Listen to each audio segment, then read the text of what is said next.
शुरुआत करते हैं बड़ी खबर के साथ। संसद की सुरक्षा में सेंध पर लगाने वालों की अब तक जो जांच हुई है उसमें कई तरह के खुलासे हो रहे हैं। बताया जा रहा है कि आरोपियों की मंशा केवल चेंबर से कूदने की ही नहीं थी, बल्कि कई और तैयारियां भी थी। तो संसद में जिस तरह से बीते दिन सेंधमारी हुई उस पर लगातार अब खुलासे हो रहे हैं, क्योंकि आरोपियों की गिरफ्तारी हो चुकी है। पुलिस उनसे पूछताछ कर रही है और ये बताया जा रहा है कि आरोपियों की मंशा केवल चेंबर में कूदने की नहीं थी, बल्कि कई और तैयारियां भी थी जिसके साथ आरोपी संसद के अंदर आए हुए थे।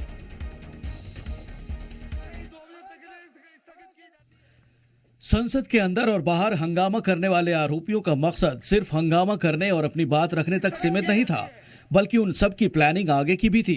हालांकि ये प्लानिंग अमल में लाने से पहले ही खत्म कर दी गई।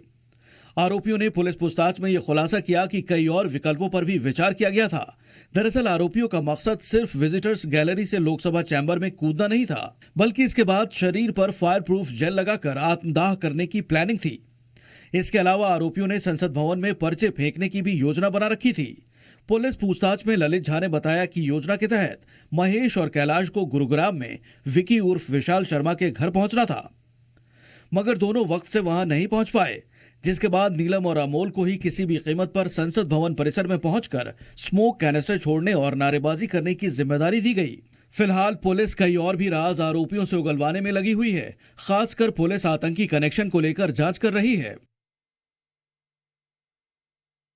तो मनु, अब कई तरह के खुलासे इस पूरे मामले में हो रहे हैं, क्योंकि अब आरोपी भी गिरफ्त में। हालांकि उनका ये कहना था कि हमने देश हित के लिए किया है, लेकिन ये कैसा हित है कि आप संसद के अंदर प्रवेश करके, जो कि देश की सबसे सम्माननीय जगह मानी जाती है।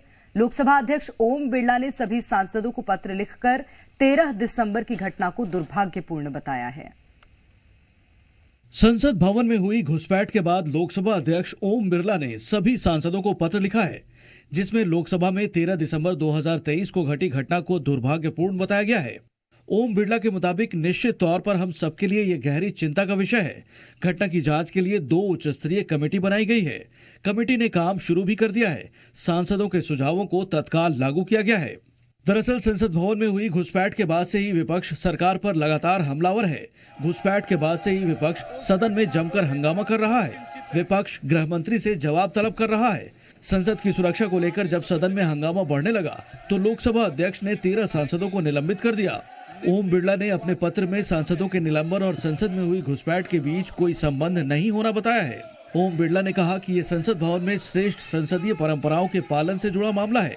वहीं ओम बिरला ने ये भी कहा कि नए संसद भवन में प्रवेश के वक्त हम सभी ने मिलकर तय किया था कि हम सदन में तख्तियां और प्लेकार्ड लेकर नहीं आएंगे, और ये भी तय हुआ था कि सदन के वेल में जाकर हंगामा नहीं करेंगे।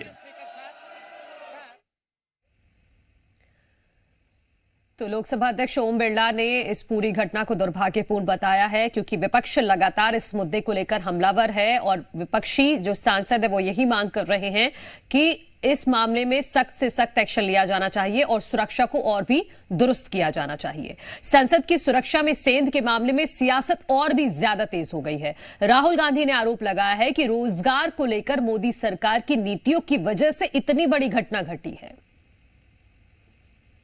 सदन की सुरक्षा में हुई चूक मामले पर राहुल गांधी ने बयान दिया है। राहुल गांधी ने केंद्र सरकार की नीतियों पर सवाल उठाए।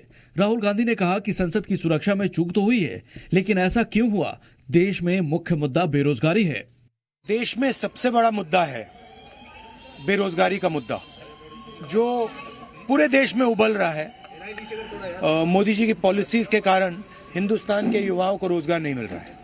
तो ब्रीच जरूर हुई है, बट इसके पीछे कारण बेरोजगारी है और महंगाई है।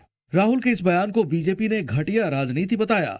आप इस प्रकार के तर्क और कुतर्क देंगे एक ऐसी घटना पर जिसका केवल एक ही मकसद था कि पार्लियामेंट को, देश के सर्वोच्च लोकतंत्र के मंदिर को किसी प्रकार से आतंकित किया जाए, और उसको भी जायज ठहराने का काम आज कांग्रेस पार्टी की तरफ से हो रहा है।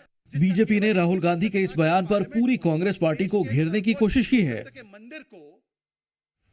तो राहुल गांधी का जिस तरह से बयान सामने आया है मनु, ठीक इसी तरह का बयान मध्य प्रदेश के पूर्व मुख्यमंत्री दिग्विजय सिंह ने भी दिया था। उन्होंने भी बेरोजगारी को जिम्मेदार ठहराया था, लेकिन बेरोजगारी को जिम्मेदार ठहराकर संसद के अंदर प्रदर्शनकारियों का प्रवेश कहां तक सही है?